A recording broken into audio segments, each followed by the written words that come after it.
Be me, 23F, halfway through a master's in media, gender, and culture at a well-known university. My friends joke I'm a fighter.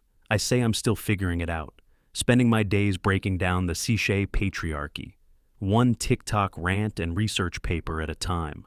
I'm also fat, or as I like to frame it, existing in a body society finds too much taking up space on purpose. No apologies, life is basically campus, library, our shared place.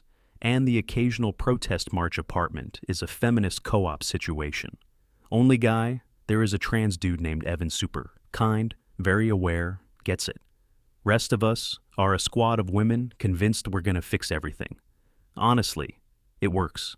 This whole thing kicks off on a Wednesday, that gross time of year when the air feels like wet fabric, hair goes frizzy, clothes cling in all the wrong ways. Sat through 3 back-to-back lectures, brain feels like soggy cereal, also had to carry around 3 giant theory books, because the library suddenly wanted them back, tote bag, digging straight into my shoulder, like it's personal. All I want is to get on the bus, go home, vent, and watch content that agrees with me, get to the stop, all ready. Crowded bus, pulls up packed standing room. Only great. Everyone pressed together, sweaty, smells like damp clothes and exhaustion. I wedge myself inside, gripping my heavy bag of anti-patriarchy literature legs already starting to complain. Standing like this when you're bigger isn't a joke. It's not just exercise, it's physics. More weight, more strain, simple, scan the seats, elderly people. A parent with a stroller, someone with a cane, priority seats actually being used. Right for once fine, then I spot him, middle of the bus, regular seat, mid-20s, maybe, basic hoodie, jeans, worn-out sneakers, headphones on, glued to his phone, completely checked out, young, healthy, and most importantly, a guy and he's sitting. I plant myself right in front of him, make sure my heavy bag is obvious, make my tired breathing noticeable. I am clearly a woman who needs a seat. This is basic social stuff, not weakness, just temporary inconvenience. Men help women, lowest bar imaginable. He doesn't move, doesn't even glance up, just scrolling endlessly. Okay, maybe he didn't notice. I clear my throat loud. Nothing. I let out a dramatic sigh. The kind that could sour milk girl next to me gives me a look like, yeah, I see it too. At least someone gets it. Guy, still gone mentally, probably watching some dumb video or game clip phones. The perfect escape hatch for men avoiding real-world responsibility. 3 stops pass, my shoulders are on fire, feet, aching annoyance turning into actual anger. This isn't about sitting anymore. It's the principle, the casual entitlement. How easy it is for him to just ignore me, like I don't exist, like my discomfort isn't even worth noticing. It feels intentional, not just rude political indifference as a weapon. My stop finally comes. I get off, pissed slam into my apartment like I'm making an entrance. Sophie's in the kitchen, blending some green smoothie. She looks up. What happened? Another guy try to explain your own research to you. Worse, I drop my bag hard on the floor. They're not even giving up seats anymore. She stops the blender. No way. Yep, it's over. Basic decency is dead. We spend the next hour unpacking it. How men are reacting to women gaining ground.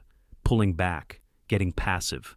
Refusing small acts of kindness, as some weird protest can't block us from careers.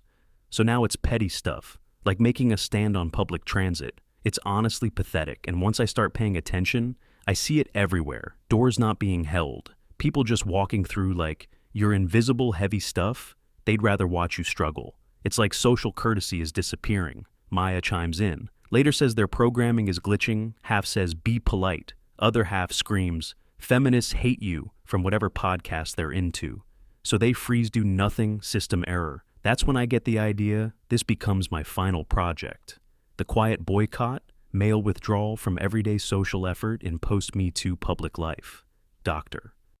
Whitaker loves it, says it's bold and relevant. I feel this rush, like I've found something important. This isn't just me complaining, this is research. Now I start tracking everything, taking buses and trains, even when I don't need to bringing extra heavy bags on purpose, standing right in front of seated guys, making it impossible to ignore. MeNotes app turns into a case log.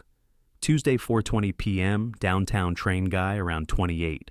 In a suit made eye contact, then instantly looked back at his laptop, pretended to be busy, didn't move. Wednesday 1 p.m., bus line 12, college-age guy with earbuds. Saw me, saw my overloaded grocery bags, literally turned his whole body toward the window. Avoided me completely. Friday evening rush hour, row after row of seated men felt like an ocean of them stood for almost an hour, back destroyed. Pretty sure I aged 10 years. At this point, I'm convinced the patriarchy is a health hazard. I bring all this to my friends. We meet at our usual vegan spot. I lay everything out, the idea, the notes, all of it. They all start nodding like crazy, chiming in with their own stories. Sophie went on a date where the guy asked to split the check. The nerve Maya says dudes in her programming class won't help her when she's stuck, but jump in instantly for other guys. It's a pattern quiet, coordinated, petty. Like they've all agreed to make things just slightly harder for us. Only person not fully buying it is, my dad go home for the usual Sunday dinner. He's older, super nice, but completely stuck in his ways. The type who still casually says females without irony. I tell him about my project about the bus situation. He goes, well, I'd give up my seat for you. Like that fixes anything that's because you're from a different era. Dad, you were raised on that whole nice sexism mindset. Nice what? You think women are weaker and need help? It's not kindness. It's reinforcing hierarchy. He just sighs and looks at my mom like she needs to translate. Maybe those young guys are just tired, he says. Everyone's tired of what? Equality? Tired of seeing women as equals instead of damsels? No, just tired from work. Life? I don't know. I brush it off. He doesn't get it. He's from another time, back at school. Things escalate final seminar, Dr. Whitaker says. We have to pair up, add a debate element to our projects. I check the list. My stomach drops. I'm paired with Michael, scan the room. Which one is he? Again, oh God, him guy from my intro theory class last year. Always in the back, never talks permanent, unimpressed face. One of those forgettable, attractive guys. Like you look away and immediately forget what he looks like. Wearing some faded band shirt looks like sleep is optional in his life. Gives off quiet incel energy. Not loud, just there. I walk over after class. So, looks like we're partners, I say, trying to sound normal. He looks up slowly, gray eyes, completely flat. Yeah, okay. Then, so my project is about men withdrawing basic social courtesies in public spaces. I'm calling it the silent strike. Wait for a reaction. Anything he just blinks. Okay, great thrilling conversation. We should meet and plan this out. Are you free Thursday? Can't, I work. Friday? Work, starting to get irritated. So when are you free? Before 9 a.m. Most days, after 10 p.m. or Sunday morning. What even is that schedule dude lives like it's the Industrial Revolution? I have a job too. I say my job being shelving books like 8 hours a week. Okay, he says. Already packing up conversation clearly over for him. Michael, this is 40% of our grade. We need to actually coordinate. Pause. Sunday, 10 a.m., main library. Fine. Throws his backpack on and walks off. No goodbye, no anything perfect. Live demonstration of my entire thesis. Sunday rolls around. I get there at 10:02. He's already sitting there, laptop open, no coffee. Absolute psychopath behavior. Hey, I say, sitting down. Hey. So what's our plan? I jump straight into it. Explain everything. Bus incident, doors, the broader misogyny, fragile male egos, backlash to feminism. All of it, dropping terms like heteronormativity, performative masculinity, systemic inequality. I sound good, confident like I know exactly what I'm talking about. I go on for like 10 minutes straight. He doesn't interrupt once, just staring at me. Not annoyed, not confused, just empty.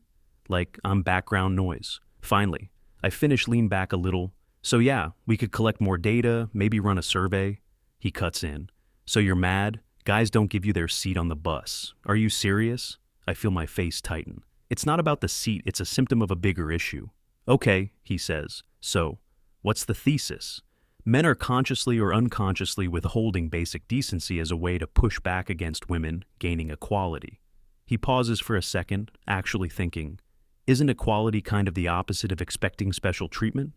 My brain just stalls. Did he really just say that it's not special treatment? I snap. It's about acknowledging when someone's in a harder situation. I'm carrying heavy stuff. I'm exhausted. I'm a woman. He nods slightly. The sign on the bus says, give up seats for elderly, pregnant, or disabled people.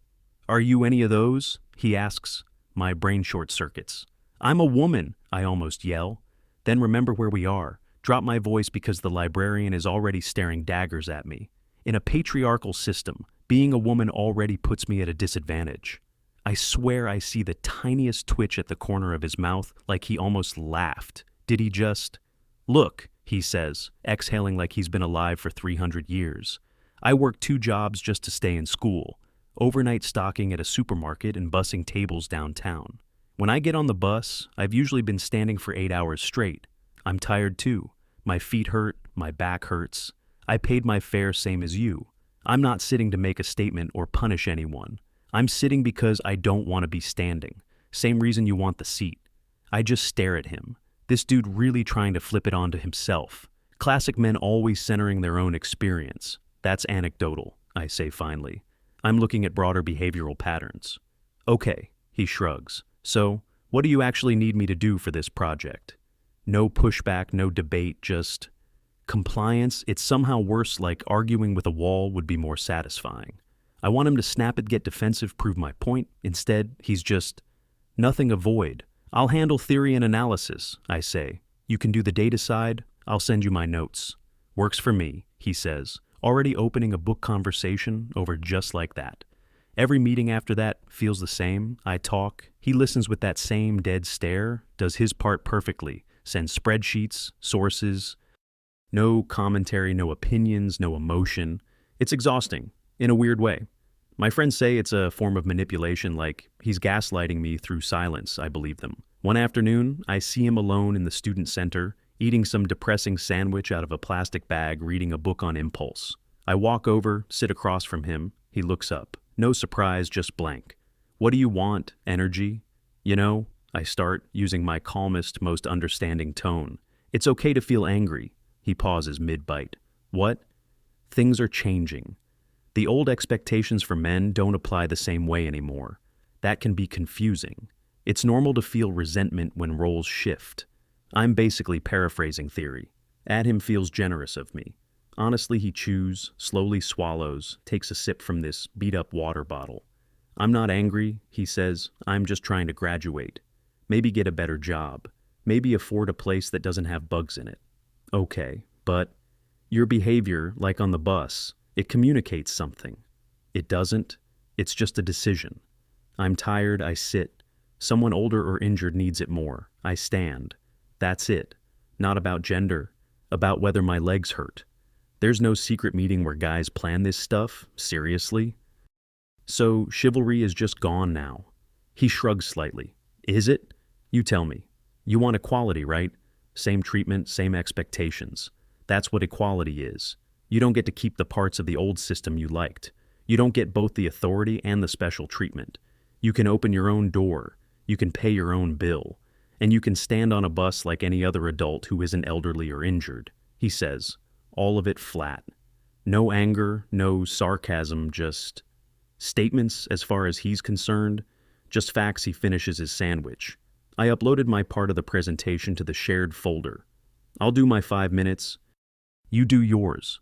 We get the grade and move on. Sound good? Doesn't even wait for me to answer. Packs up his trash throws. His book in his bag, walks off. I'm just sitting there fuming. He used my own arguments against me. Later, I vent to my roommates. He said I want both power and special treatment. Can you believe that? Sophie is instantly mad for me. Classic deflection. He's trying to make you look unreasonable. They get it. They always do. Presentation day comes. I'm ready. Notes, organized, arguments, polished. I'm not just presenting. I'm making a statement. Michael shows up wearing a shirt that's slightly less wrinkled than usual. Guess that's his formal look. Our names get called. He stands up. I'll go first. Walks to the front, completely calm. My section covers the background data. He talks for exactly 5 minutes. Same monotone voice. We analyze public transit usage patterns. Compared ridership data with census demographics. Ridership increased about 15% during peak hours after the pandemic. Average commute times went up by around 10 minutes. Overall conclusion is that public transit is more crowded, and people are spending longer in these spaces. He clicks through a couple dull charts. This probably leads to overall fatigue and less willingness to engage socially across all groups, he says. No emphasis on gender, no angle, just numbers. Completely sidesteps my entire point then. My partner will cover the qualitative side and sits down, light, awkward clapping from the class. Polite, empty, like everyone's just waiting for it to be over. He didn't even touch the gender aspect, just avoided it. My turn, I walk up, heart pounding, fueled by pure conviction. Thanks, Daniel, for that clinical overview, I say, a little sharper than needed, but charts don't capture lived experience. And my lived experience as a woman here tells a different story. Here we go. I dive straight in bus incident, heavy bag. Guy with headphones ignoring me, doors not being held, constant struggle. I name it again, the silent strike talk about fragile masculinity, about backlash, about a system lashing out as it loses control. I even try to take a jab at him, doesn't land right. Feels forced. Some people will say this is just about being tired, I add, glancing at him. But that ignores the gender dynamics underneath. This isn't about physical exhaustion. It's about outdated power structures refusing to die. Words are just flowing. Now I feel unstoppable, like I'm channeling something bigger. Wrap it up strong. The real question isn't why men are tired. It's why they're angry. And the answer is simple. Because women aren't afraid anymore. I look out at the room, waiting for reactions. Anything, nothing, just silence, heavy, uncomfortable silence. Even my usual supporters aren't looking at me. They're staring down at their desks. Doctor? Whitaker has her face in her hands. She slowly looks up, and she does not look pleased. Thank you, Rachel, she says tightly. Please sit down. I walk back, confident, slipping fast. Why is no one saying anything? She adjusts her glasses. That was something, oh. Rachel, the assignment was to produce sociological research. What you presented was a personal narrative, highly emotional, heavily biased, based on limited anecdotal evidence. My stomach drops. You took your partner's empirical data and used it to support a claim that cannot be tested or verified. That's not research. That's speculation. My mouth literally opens. Your grade will reflect that only one member of this group engaged with the assignment appropriately. This field is about studying society, not projecting personal grievances onto it. My face is burning. Everyone is looking at me. I glance at him. He's just sitting there, staring forward. No smirk, no reaction. Nothing, like none of this. Even matters to him. Bell rings. Everyone packs up fast. Avoiding eye contact, I stay frozen in my seat, completely humiliated. Eventually grab my stuff and leave. Don't want to go back to the apartment. Don't want the sympathy. Don't want to hear excuses about bias. I just want silence. Start walking home. Even though it's like a 40-minute walk. Sky's gone from sunny to this ugly gray. Of course it starts raining. Big cold drops. No umbrella. I pick up the pace. My tote bag is heavy as hell. Same stupid bag, books, laptop. Everything foot catches on uneven pavement. I go down hard. Ankle twists. Sharp pain. Shoots up my leg. Bag spills everywhere. Book sliding across wet concrete. My laptop skids right into a puddle. Great. Just great. I try to stand. Ankle says no. Pain shoots again. And getting up. Like this isn't easy. Even normally now it's worse. I'm stuck sitting in the rain. Soaked laptop. Sitting in water. Perfect tears mixing with rain. People walk by, umbrellas up. Heads down. Quick glances. Then they keep going. Nobody stops. Nobody wants to deal with it. Group of guys passes laughing. Don't even notice me. Minutes go by. I'm shaking cold. Then I see him, Daniel, hood up, walking fast. He looks up. We make eye contact. He sees everything. Me on the ground, crying, stuff everywhere. This is it. This is the moment. He slows down, just a little. Hesitates for like a second, then looks away, pulls his hood down. More, keeps walking, passes right by. Me doesn't stop, doesn't look back, and something just clicks all at once. This wasn't some big coordinated thing. Not a protest, not a statement, not a strike. It wasn't about punishing me for being a woman. It was just me. He saw me as the person who basically labeled him the enemy. Why would he help you? Can't treat people like that and expect kindness. back, the silence I thought was hostility was just absence, empty space where connection used to be. They weren't mad, they just didn't care. And now I'm sitting there in the rain alone, realizing I'm completely on my own.